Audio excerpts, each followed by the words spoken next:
أعوذ بالله من الشيطان الرجيم. بسم الله الرحمن الرحيم. يسألك أهل الكتاب أن تنزل عليهم كتابا من السماء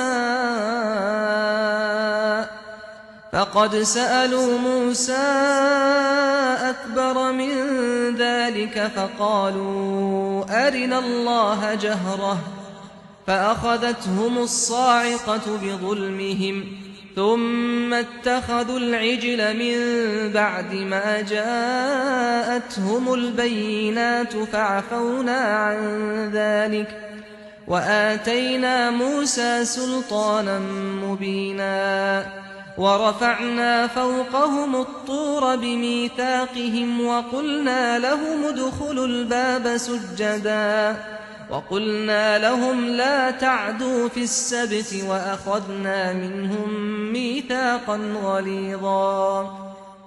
یہ اہل کتاب تم سے مطالبہ کر رہے ہیں کہ اس قرآن کے بجائے ان پر براہ راست آسمان سے ایک کتاب اتار لاؤ، سو اس میں تعجب کی کوئی بات نہیں ہے۔ انہوں نے موسیٰ سے اس سے بھی بڑا مطالبہ کیا تھا۔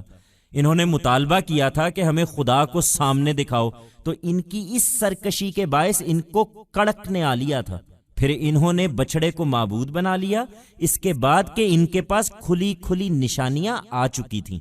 اس پر بھی ہم نے اس سے درگزر کیا اور موسیٰ کو ان پر صریح غلبہ عطا فرمایا تھا، اور ہم نے طور کو ان پر اٹھا لیا تھا ان سے عہد کے ساتھ، اور ان کو حکم دیا تھا کہ شہر کے دروازے میں سر جھکائے ہوئے داخل ہوں، اور ان سے کہا تھا کہ سبت کے معاملے میں نافرمانی نہ کرنا، اور ان سب چیزوں پر ہم نے ان سے پختہ عہد لیا تھا۔